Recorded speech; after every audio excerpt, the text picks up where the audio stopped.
ಕಲೆ, ಸಾಹಿತ್ಯ, ಸಂಸ್ಕೃತಿ, ವಿಜ್ಞಾನ, ತಂತ್ರಜ್ಞಾನ ಎಲ್ಲದರಲ್ಲೂ ಕೂಡ ಇವತ್ತು ಕರ್ನಾಟಕ ವಿಶ್ವದ ಮೂಲೆ ಮೂಲೆಗಳಲ್ಲೂ ಕೂಡ ಸದ್ದನ್ನ ಮಾಡ್ತಾರೆ. ಕರ್ನಾಟಕ ಸರ್ಕಾರ, ಕರ್ನಾಟಕ ವಿಧಾನಸಭೆ, ವಿಧಾನಸಭಾ ಅಧ್ಯಕ್ಷರು ಕೂರುವಂತ ಕುರ್ಚಿ ಇವೆಲ್ಲವೂ ಕೂಡ ತನ್ನದೇ ಆದಂತಹ ವಿಶೇಷ ಇತಿಹಾಸವನ್ನ ಹೊಂದಿರೋದ್ರಿಂದ ಇಂದಿಗೂ ಕೂಡ ಭಾರತದ ರಾಜಕೀಯ ವಲಯದಲ್ಲಿ ಬಹಳಷ್ಟು ಚರ್ಚೆಗಳಿಗೆ ಗ್ರಾಸವಾಗ್ತಾರೆ. ಹಾಗಿದ್ರೆ ವಿಧಾನಸಭೆಯ ಅಧಿವೇಶನಗಳು ಹೇಗಿರುತ್ತವೆ, ಅಧಿವೇಶನದಲ್ಲಿ ಭಾಗಿಯಾಗುವಂತವರನ್ನ ಯಾವ ರೀತಿ ಸಭಾಧ್ಯಕ್ಷರು ಸಂಭಾಳಿಸಬೇಕಾಗತ್ತೆ, ಅವರ ಜವಾಬ್ದಾರಿ ಏನು, ಸಭಾಧ್ಯಕ್ಷರು ಅಂತ ಹೇಳಿದ ತಕ್ಷಣ ಗಾಂಭೀರ್ಯತೆಯಿಂದಲೇ ಕೂಡ ಇರಬೇಕಾ, ಅವರಿಗೂ ಕೂಡ ಒಂದಷ್ಟು ಹಾಸ್ಯಾಸ್ಪದ ಸನ್ನಿವೇಶಗಳು ನಡೆಯುತ್ತಾ, ಅವರ ವೈಯಕ್ತಿಕ ಜೀವನ ದಿನಚರಿಗಳು ಹೇಗಿರುತ್ತೆ, ಇವೆಲ್ಲವನ್ನ ನಿಮಗೆ ತಿಳಿಸುವಂತಹ ಸಣ್ಣ ಪ್ರಯತ್ನವನ್ನ ನಾವಿವತ್ತು ಮಾಡ್ತಾ ಇದ್ದೀವಿ. ಇದುವೇ ಹೊತ್ತಿನ ವಿಶೇಷ ಖಾದರ್ ಸಮಾಚಾರ. ನಾನು ನಾಚಪ್ಪ.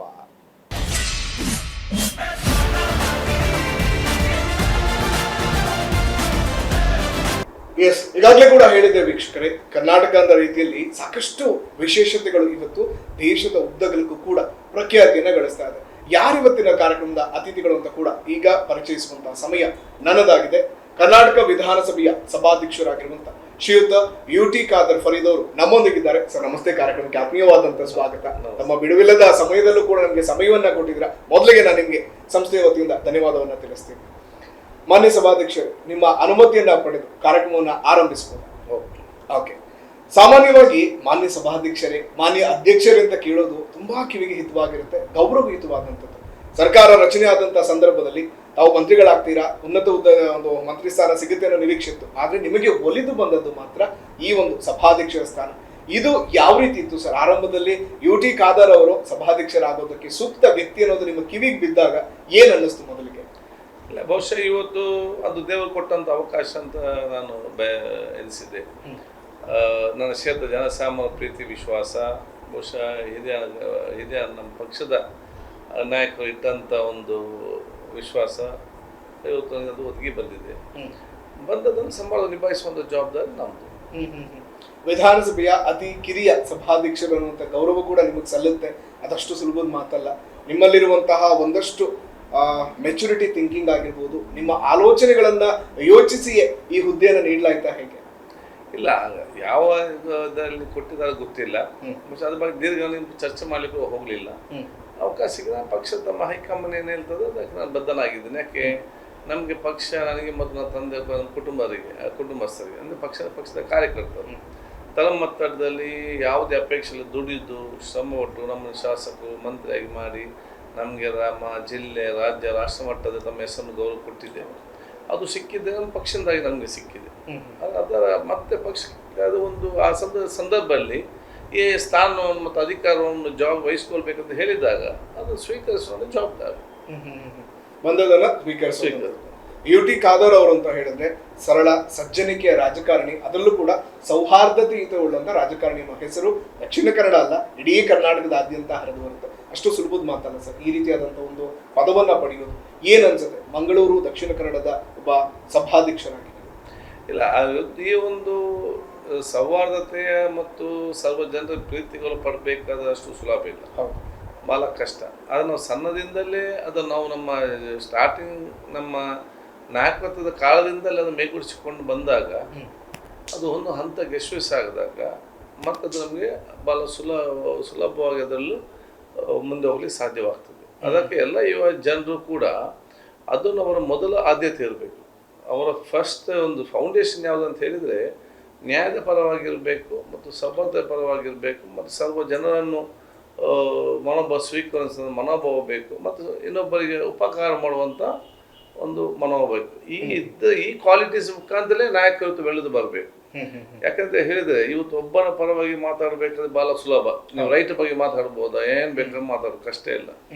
ಇನ್ನೊಬ್ಬನ ಪರವಾಗಿ ಮಾತಾಡ್ಬೇಕಾ, ಏನ್ ಬೇಕಾದ್ರೂ ಮಾತಾಡೋದು ಏನು ಕಷ್ಟ ಇಲ್ಲ. ಆದ್ರೆ ನಿಮಗೆ ನೀವು ಬೇಕು ನಾವೆಲ್ಲ ಜೊತೆಯಲ್ಲಿ ಹೋಗ್ಬೇಕು, ಸಮಾಜನ ಕಟ್ಟಬೇಕಂತ ಹೇಳಿ ಹೋಗ್ಬೇಕಾದಷ್ಟು ಸುಲಭ ಇಲ್ಲ, ಬಹಳ ಕಷ್ಟದ ಕೆಲಸ. ಎಷ್ಟೇ ಕಷ್ಟ ಆದ್ರೂ ಕೂಡ ಅದನ್ನು ಕೈ ಬಿಡಬಾರ್ದು. ಬಲ ಎಲ್ಲ ಇರ್ಬೋದು, ಅದನ್ನೆಲ್ಲ ಧೈರ್ಯವಾಗಿ ಎದುರಿಸಿಕೊಂಡು ಮುಂದೆ ಸಾಗಬೇಕು ಮತ್ತು ತನ್ನಿಂತಾನು ಜನದ ನಮ್ಮ ಜೊತೆ ಸೇರುವಂಥ ಅವಕಾಶ ಆಗ್ತದೆ. ಇದು ಎಲ್ಲ ನಾಯಕರದ್ದು ಮೇಗೂಡಿಸಿಕೊಳ್ಬೇಕು ಹೇಳಲಿಕ್ಕೆ.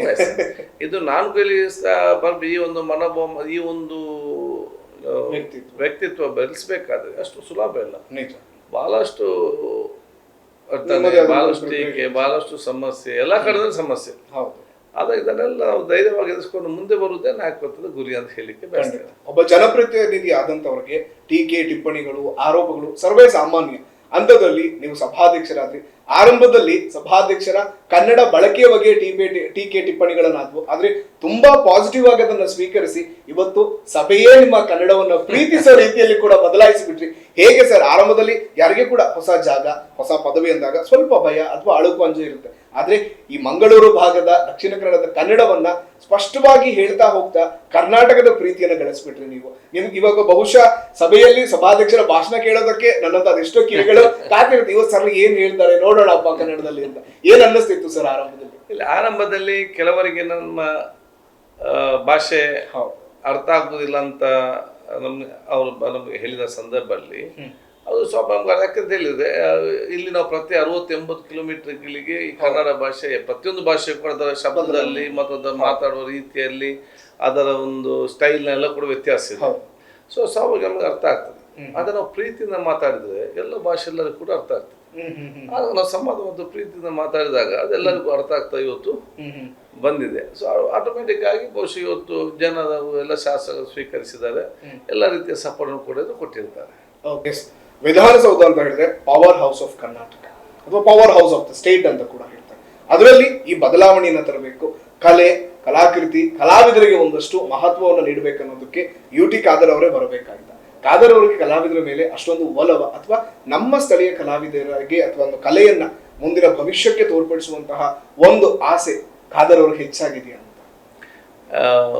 ಅದು ಹಿಂದೆ ಯಾಕಾಗ್ಲಿ ಅಂತ ಗೊತ್ತಿಲ್ಲ. ಒಂದು ಅವ್ರು ಆಲೋಚನೆ ಮಾಡ್ತಾ ಇರ್ಬೋದು, ಹೇಳಿರ್ಬೋದು. ನಂದೇನಂತ ಹೇಳಿದ್ರೆ ಯಾವುದೇ ಒಂದು ಅವಕಾಶ ಸಿಕ್ಕಿದಾಗ ಅದಕ್ಕೆ ಮೈಂಡ್ ಅಪ್ಲೈ ಮಾಡಿಕೊಂಡು ಅಲ್ಲಿ ನಾವೇನು ಮಾಡಲಿಕ್ಕೆ ಸಾಧ್ಯವಿದೆ ಅದನ್ನು ನಾವು ಆ ಕಾಲಘಟ್ಟದಲ್ಲ ಮಾಡಬೇಕು. ಸದ್ಬಳಕೆ ಆಗ್ಬೇಕು ನಿಮ್ಮ ಕಾಲ. ಸದ್ಬಳಕೆ. ನಾನು ಶಾಸಕನಾದಾಗ ಏನೆಲ್ಲ ಮಾಡ್ಬೋದು ಅದನ್ನ ಕ್ಷೇತ್ರಕ್ಕೆ ಮಾಡಬೇಕು. ನಾನು ಆರೋಗ್ಯ ಸಚಿವನಾಗಿದ್ದಾಗ ಏನೆಲ್ಲ ಮಾಡ್ಬೋದು ಅದನ್ನು ಮಾಡಿಸ್ಬಿಡ್ಬೇಕು. ಆಹಾರ ಸಚಿವನಾಗಿದ್ದಾಗ ಅದು ನಾವು ಅರ್ಬನ್ ಮಿನಿಸ್ಟರ್ ಇದ್ದಾಗ, ಯಾಕಂತ ಹೇಳಿದ್ರೆ ಆವಾಗ ಮಾಡಿದ ಎಲ್ಲ ಯೋಜನೆಗಳು ಈಗದು ಪ್ರಯೋಜನಕ್ಕೆ ಇವತ್ತು ಜಾರಿಗೆ ಬರ್ತಾ ಇದೆ. ಆಯ್ತಲ್ಲಿ ಅದು ಪ್ರಯೋಜನ ಆಗ್ತಾ ಇದೆ. ಸೊ ಈಗ ಸ್ಪೀಕರ್ ಆಗಿದ್ದುಕೊಂಡು ನಮ್ಮ ಲಿಮಿಟ್ನಲ್ಲಿ ನಮ್ಗೆ ಏನೆಲ್ಲ ಮಾಡ್ಲಿಕ್ಕೆ ಸಾಧ್ಯ ಇದೆ ಅದು ಮಾಡಿಸಿಕೊಡುವಂತ ಜವಾಬ್ದಾರಿ ನಮ್ಮ ಇವತ್ತು ಜವಾಬ್ದಾರಿ. ಈಗ ಯಾವಾಗ ರೆಪ್ರೆಸೆಂಟೇಟಿವ್ ಯಾವುದು ಸ್ಟಾರ್ಟ್ ಆಯ್ತು ಅಂತ ಯಾರಿಗೂ ಕೂಡ ಗೊತ್ತಿಲ್ಲ. ಅದರ ನಂತರ ಅಲ್ಲಿ ಎಲ್ಲಿ ವಿಧಾನ ಅಧಿವೇಶನ ನಡೀತಿತ್ತು ಮೈಸೂರಲ್ಲಿ ಅದು ಕೂಡ ಗೊತ್ತಿಲ್ಲ.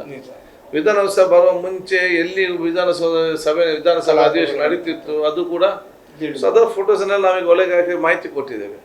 ಯಾರೆಲ್ಲ ಬರ್ತಾರೆ ನೋಡಿಕೊಂಡು ಯಂಗ್ ಜನರೇಷನ್ ನೋ ಎಲ್ಲಿ ಕೇವಲದೊಂದು ಬಿಲ್ಡಿಂಗ್ ಉಳಿಬಾರ್ದು, ಮಾಹಿತಿ ಕೇಂದ್ರ ಆಗ್ಬೇಕು, ಜನಸಂಬಂಧ ಹೋಗುವಂತ ವಿಚಾರ ಆಗ್ಬೇಕು, ಆ ರೀತಿ ಒಂದು ಕೇಂದ್ರ ಆಗ್ಬೇಕು ಅನ್ನೋ ಉದ್ದೇಶ ನಮ್ದು.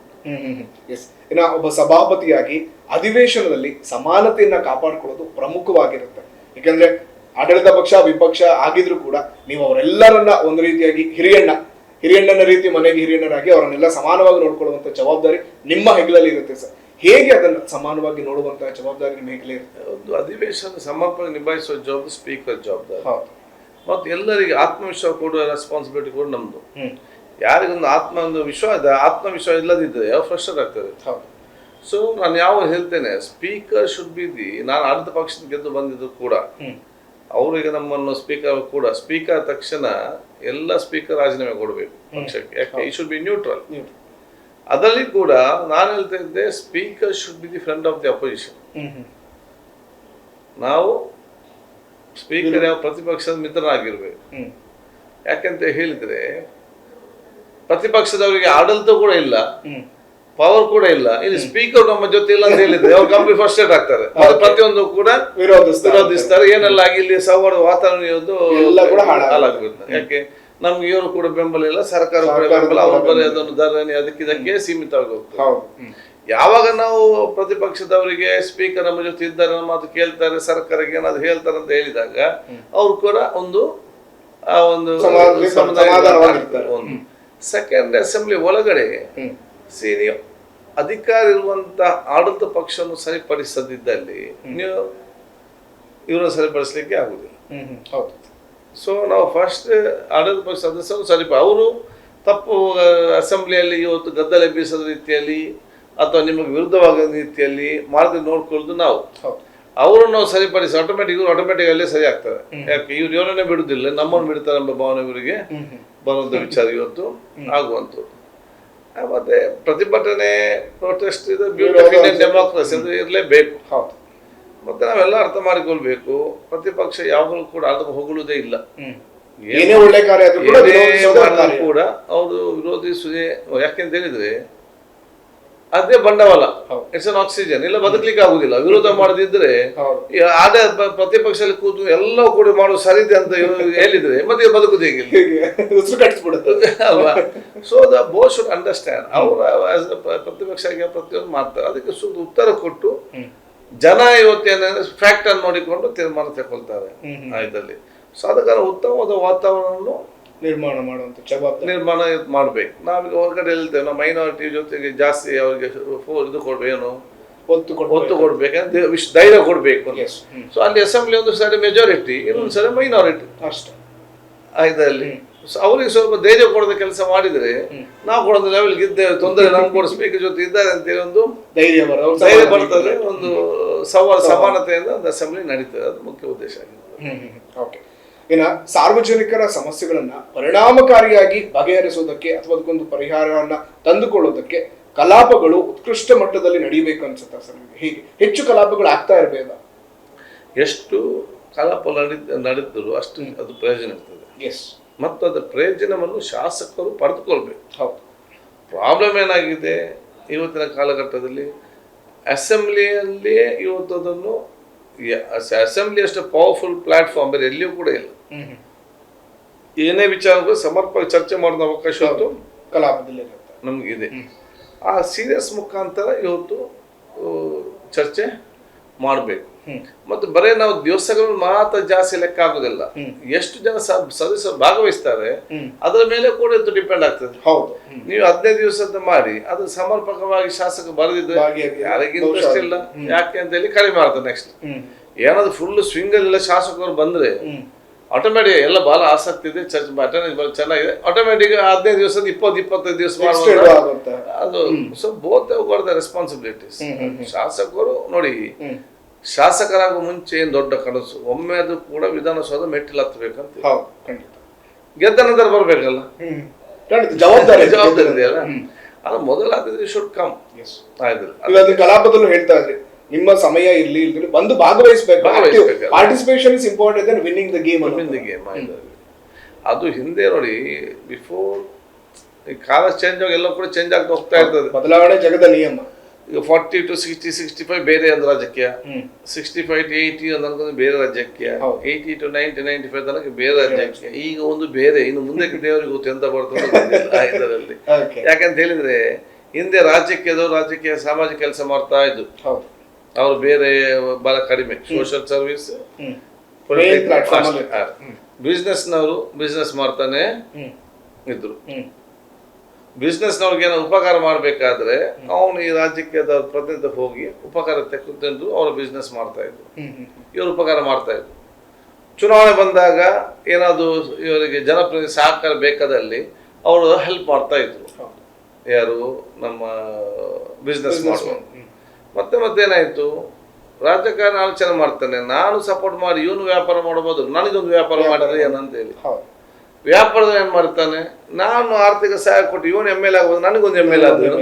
ಈಗೆಲ್ಲ ಮಿಕ್ಸ್ ಆಗಿ ಬಿಟ್ಟಿದ್ದಾರೆ. ಆ ಕಡೆ ವ್ಯಾಪಾರದಲ್ಲಿ ಪೊಲಿಟಿಕ್ಸ್ ನವರು ಇದ್ದಾರೆ, ಪೊಲಿಟಿಕ್ಸ್ ಅಲ್ಲಿ ವ್ಯಾಪಾರ ಒಟ್ಟಾರೆ ಮಿಕ್ಸ್ ಆಗಿಕೊಂಡು ಎಥಿಕ್ಸ್ ಅಂತ ಕಡಿಮೆ ಆಗ್ತಾ ಇವತ್ತು ಹೋಗ್ತದೆ ಇದರಲ್ಲಿ. ಅದು ಕೂಡ ಅದನ್ನು ಮ್ಯಾನೇಜ್ ಮಾಡ್ತಾರೆ ಇದಕ್ಕೆ. ಅದು ಈ ರೀತಿ ಇದ್ದಾಗ ಲಾಟ್ ಆಫ್ ಕನ್ಫ್ಯೂಷನ್ಸ್ ಇದ್ದೇ ಇರ್ತದೆ.